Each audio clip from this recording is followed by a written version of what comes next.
Okay, so today's job is something I've never done before, and I didn't find a whole lot of stuff about it on YouTube. So I want to do this job from start to finish and put it on YouTube to help anybody else out. I've never done it, so you'll have to learn with me. But essentially, what we have going on is we have gear oil coming out of this torque hub, and it's actually leaking back behind the sprocket. So once that starts leaking, dust can get on your bearings and it can ruin the inside of that hub. Them things are about 5,000 bucks to buy the whole unit. So I want to get that seal replaced. This is a new unit to me. I've never had a skid steer before. So I'm just kind of going through it and figuring out some stuff, buying some things that it needs, doing some services on it, stuff like that. So this is one thing that I need to do. So basically where we're going to start is pulling this little cap off right here. This is 1/2-inch bolts. You're going to pull this cap off, and that's going to expose a grease fitting that you need to unscrew, which requires a 7/8-inch wrench. And once you get that off of there, we have to decompress this whole thing to be able to get this belt off, and it's going to be a job. And I have the tractor out here to help us do it. I'm going to tie a strap to the center section, lift up with the forks, and hopefully that compresses that enough to where we then can try to wiggle that off of there. It's going to be really hard, but that's what we're going to do. And then we'll get into this final drive gear and see if we can get that sealed up. So here we go.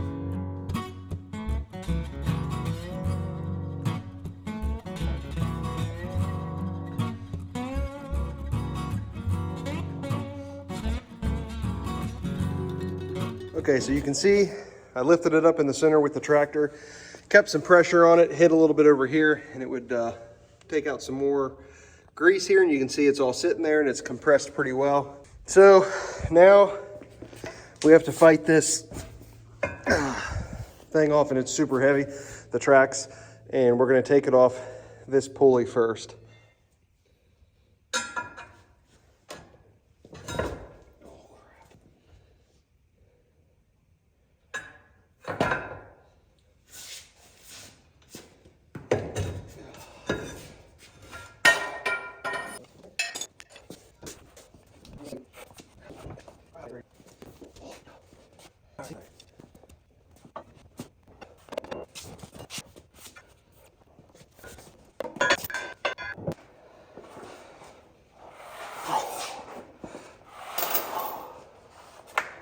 All right, finally, track is off. So I'm just trying to get this snap ring off here, off this torque hub. And it actually might be beneficial to go ahead and open up one of the oil plugs and keep that plug out. You've probably already drained the oil, but that lets the pressure out. So it actually makes it a little bit easier to remove the snap ring. And then I just used a screwdriver to try to work this lid all the way off, and it finally did pop off of there.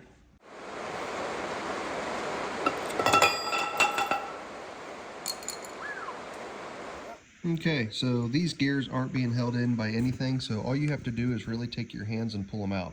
I believe this is the planetary gears here, and once we have this out, we'll pull the second set of gears out, and then that'll expose the nut that we have to loosen up to take the entire hub off.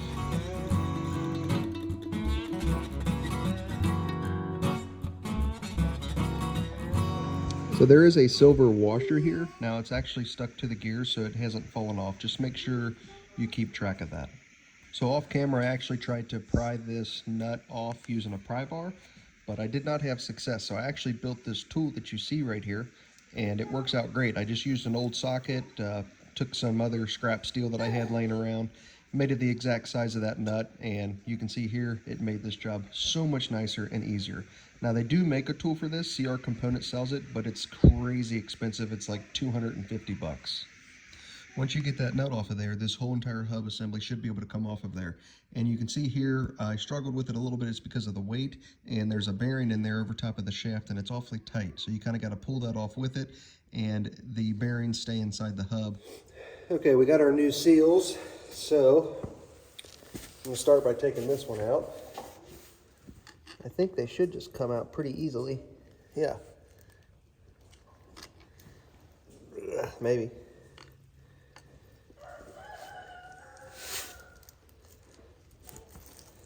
Here we go.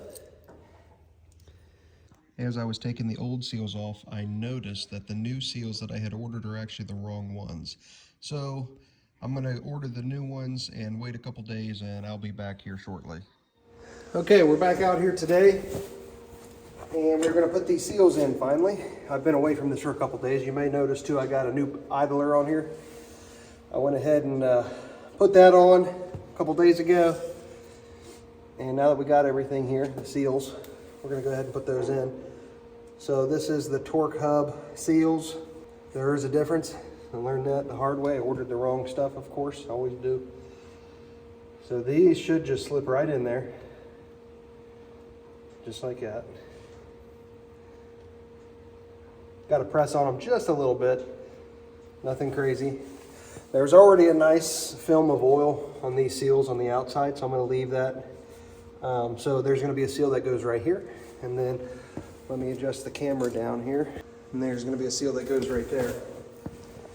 Same seals, so it should just slide right down in there as well. You can see it's just a good, nice, solid fit. Now, that's basically exactly why we needed to pull all this apart, was because of those seals right there is what has failed. So now that we have that back together, we can go ahead and slide this entire sprocket back on to the unit here, being super careful not to jar these seals or anything. Like I said, you guys are learning with me. If you're looking on how to do this, I've never done this before, but there is no good YouTube video so far that shows you doing this on the unit itself. CR Components, you can look up them. They got lots of videos on these drives, but they are doing them on the bench. Not all of us need to take it off to put on the bench. And so this is how you would do it. But anyways, let me get this camera readjusted, and we're gonna put this whole entire sprocket drive assembly back on the hydraulic side here. Okay, so that was probably the hardest part so far. So what you have to do is the nut that we pulled off before with the special tool that we made, you got to get that back on there to push the bearing back in there. And getting that bearing past the threaded part where the nut goes is very, very challenging because this thing is so heavy. It might be worthwhile to take off the sprocket to reduce some of that weight. I did it with it on there thinking that it wouldn't be a problem, but I think ultimately the weight of this, it was very hard to be able to support this and center that bearing up over that the shaft just right to be able to start that nut. But I finally got the nut started. Looks like the seals and everything remained okay in the back. So now I'm gonna try to start tightening this up, and it should pull it back up in there. And yeah, so, but if you're doing this and you do decide to leave the sprocket on, I'd imagine if you had a second person, it would be helpful.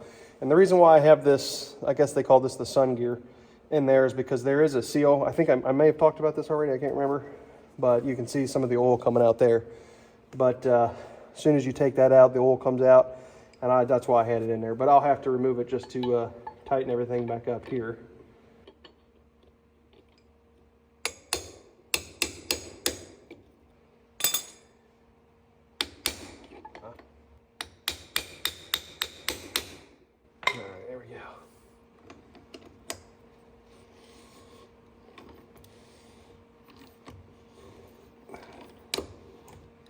You want to do your best not to damage those threads. They're very fine. Once you pull it off, you'll be able to see what I'm talking about. Okay, that feels relatively tight, so I'm going to remove some of this stuff here. Give it a good wiggle. It should be real tight. All right, definitely some movement still.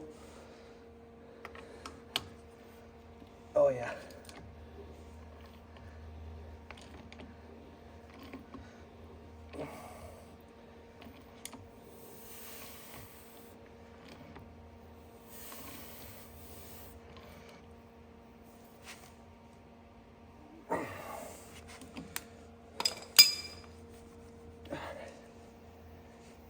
Okay, feel like I'm pretty happy with that.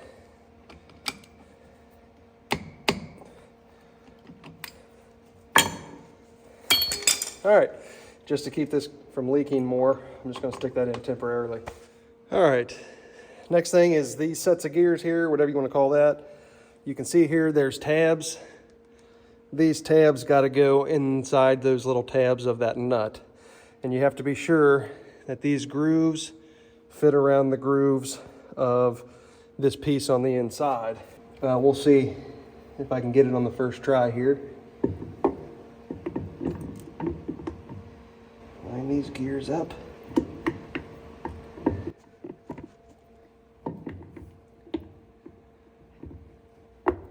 That's a washer too, by the way. You don't want that to come out of there.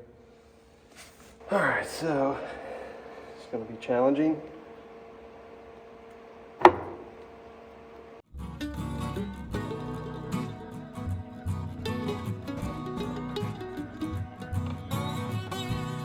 All right, last set of gears. I think they call this the planetary, so I'm going to go ahead and pull this out. You'll see some oil come out. And I'm going to go ahead and stick it down in here. All right, now I'm going to put this washer back on. Washer in there. Now, last set here.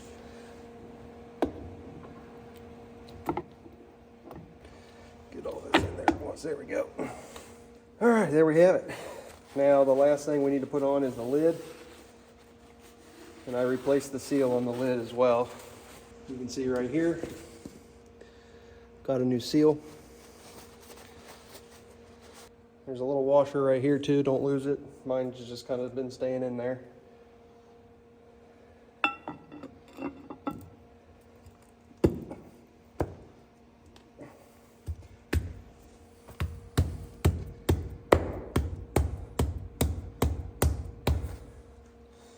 All right, we got a new ring in the mail, and I'm gonna keep the old one just in case, but I got the new one in the mail, so I'm gonna go ahead and see if I can get this on there. And that'll be the last thing we need to do before we go ahead and put the track on. I'm trying to put the track on the other side right now, and that is a huge job. I'm struggling with it. So let's see if we can snap this guy in there.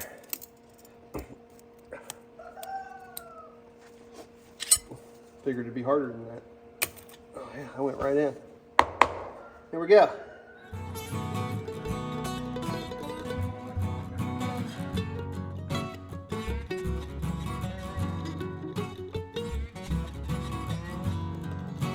Okay, this was a big job, like I said, to put this track back on here. So I'm using my tractor and I am still having such a hard time trying to get this on there. So I called Courtney over and I actually started the skid steer, and I didn't film this part, but I used a spud bar to basically pry it up as she turned the hub using the hydraulics of the skid steer. Finally, we were able to slip it up over the spindle, or I'm sorry, the idler on the front, and it all worked out. Okay, so this is the grease fitting that we pulled out to shrink the track undercarriage down. So now we got to put this back in place. That way we can put more grease in it, tighten this track back up. So I'm gonna get my wrench, tighten that up, and we'll put some grease in it. Okay, as you can see here that the undercarriage is expanding, and that's because I have grease going into it, and I have a grease gun, fortunately. Hopefully you do too. And I actually used a little wood clamp to hold the trigger down, so I can just watch this thing expand. And that's it. So we got everything done here. And in real time, this has been holding up great. We've been using the skid steer around the farm on all kinds of stuff. And as always, if you guys have any questions, leave it down in the comments below, and have a great week.